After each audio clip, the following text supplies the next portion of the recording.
Welcome, June. You've had quite the musical career, from having multiple rock bands to running a nonprofit organization. Before we dive into your music, can you tell us a bit about your early life in the Philippines and where you grew up? Yeah, I was born in Manila. The family sort of ancestral home is in Batangas in the town of Leon, not far from the China Sea, actually.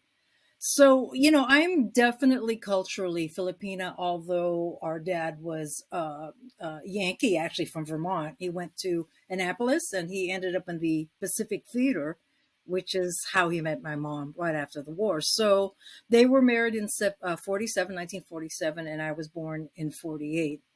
And, I was educated in kindergarten at a Filipino school and then American school and then an academy for women, young girls, is in the seventh grade, and then we moved here in 1961.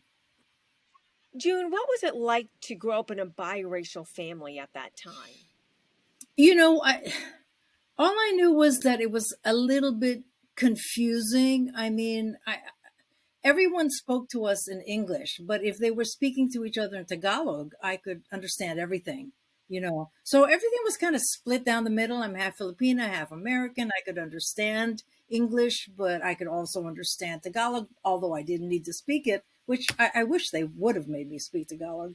But everything there at that time. So let's say when I first started to, gain consciousness, let's say it's 50, 51, was pretty much all around, following the rules. Like my grandfather was definitely, he ruled the roost. And because the Philippines is metro local, basically, we moved into our grandmother and grandfather's compound along with the Mhm. rest of the family. So I grew up with my uncles and aunties, and I was so attached to them, cousins, etc. I mean, I am seriously Filipina. Yeah. But then you moved to the US as a teenager, and I'm sure you experienced racism when you did move. What inspired you to start making music? I feel like music was just simply inside of us. I mean, my sister is a year younger than I, and we were playing ukuleles in the Philippines and singing, learning and singing songs off the radio. So, Hang Down Your Head, Tom Dooley was a great favorite of ours. Everly Brothers, a lot of songs in which there was a duo singing, we loved. And then when I discovered an acoustic guitar, I heard an acoustic guitar in seventh grade at that Filipino school, Assumption. I just flipped out. I couldn't believe that no one had ever played me one, or that I didn't really know that I could have access to it. So, on the ship, on our way from Manila to San Francisco in 1961, you see us. I have a photo of me and Jean playing for, I guess, the ship. Now, everyone's got huge grins, and we're playing two acoustic guitars. So, the music definitely found us. I did not go looking for it.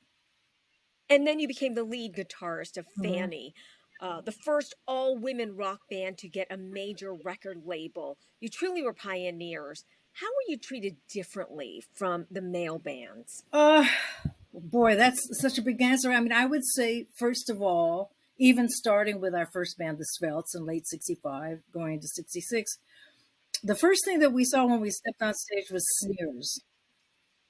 You could see mostly the young boys sneering and, prodding each other and making, terrible comments, I'm so sure.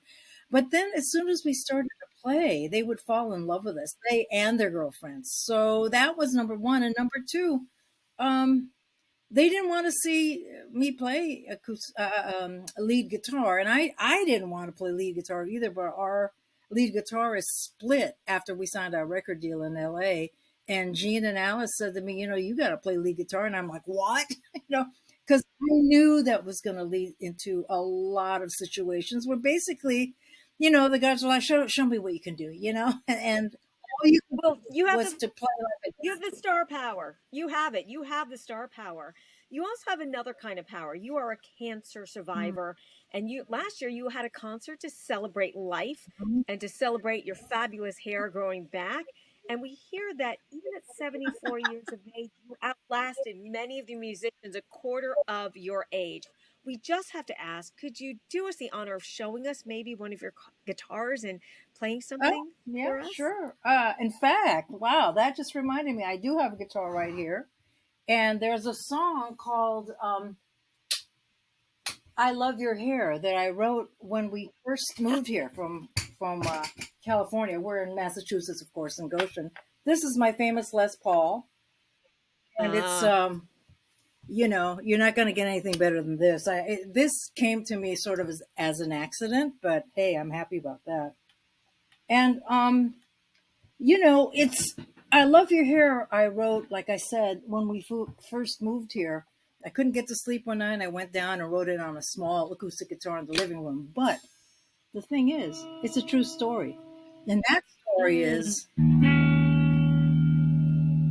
um, when my hair started to turn gray, and it was really cool because at first I had like kind of what would you call that? I don't know. Yeah, streaky. lightning.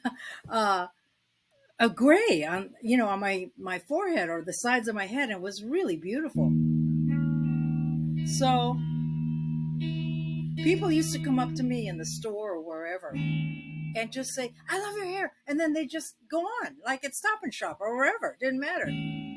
So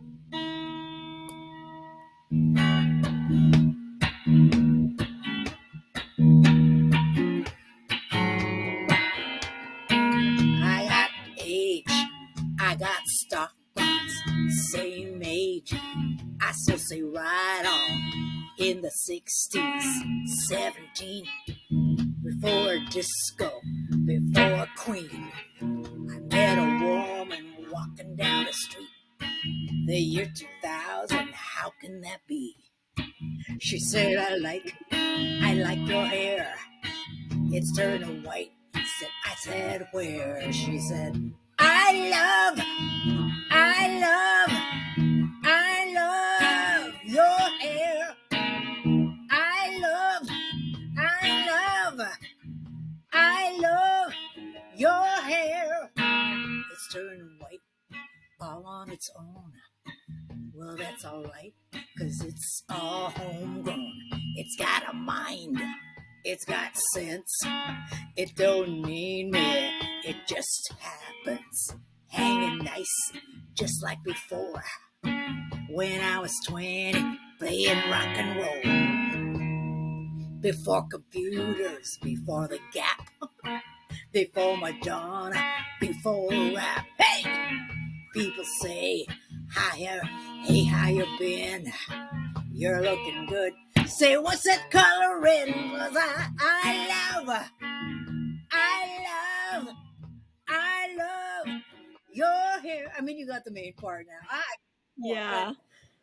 it's I wasn't planning on writing the song. It just happened because so many people would come up to me. I mean, it happened to me in Arizona at a hotel. This young Native American woman who was cleaning the hotel room. She goes, can I touch your hair? And I said, well, okay. I mean, it's very rarely that I would let it grow or anybody touch my hair. But I said, well, why? And she said, because my grandmother, she's gone now, but she would always have me braid my hair. And it just reminds me of my grandmother. So there are a lot of reasons why people love my hair. I think number one, because I didn't do anything to it. I just let it turn white, Yeah. and to me, that's a statement. That's a political statement right there. Yeah. And we want to let people know that you really help a lot of young women find their voices. You're clearly in the studio at the Institute for the Musical Yeah. Arts. You have started a music camp for girls. This was a passion of yours, Yes, correct? absolutely. Absolutely. Yes.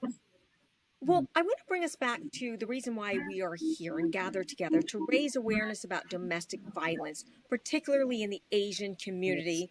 Many victims feel they are silenced by their abusers, and as immigrants who speak limited English, they are unaware of their rights Yes. in the Yeah. US. And ATASK clients often feel they don't have a voice. There was an article about you in the Boston Globe and about at times you felt invisible. You've really had to fight every step of the way as a female musician pioneer, as an immigrant, as a lesbian. What is your quick advice to women about not giving up? It comes in stages. The first part of racism that I felt when we moved here was the fact that nobody knew where the Philippines was. I mean, that really hurt my feelings. I took that personally. Um, but as I get older, I realize to stand for myself. If somebody says something weird or not right or whatever, I feel like it's incumbent for me to say something like, you really shouldn't say that or something like that. So I would say if you can find the courage in yourself, do speak up. But for me, how I got my, let's say revenge or whatever, how I got back was I just got better at my chosen profession, which is playing guitar and writing and singing. So I just practiced. And Filipinos know how to practice. Asians know how to study. So I set up. I didn't have any place to go to learn how to play lead guitar. Think about it. This is 1969. There's no Berkeley. There's no GIT. There's nothing. So I had to make up my own curriculum, and I did. And I practiced every day. I got better and I got louder. So that's how I Oh, did it. But you can do that in any profession that you're in. You just don't let, the slights that people say. Sometimes they can actually, you may not even hardly notice because they're so kind of subtle. But now I'm finally mhm. attuned to that because I will not let anybody speak to me in a bad way. I won't let it happen. June, we are so grateful that you spent this time with us. We know that you are so highly regarded for your advocacy work on behalf of women, musicians, the LGBTQ community. You have spent so much of your time empowering women, and we are so grateful that you are joining us with the mission of ATAS to empower Yeah. survivors of domestic violence. You are an inspiration to so many, and on how to be true to yourself and to find I that really powerful appreciate voice. what you're doing. I support it 1,000%. So, people, let's get it together. Come on, people now. Thank you so much, Okay. June. Thank you.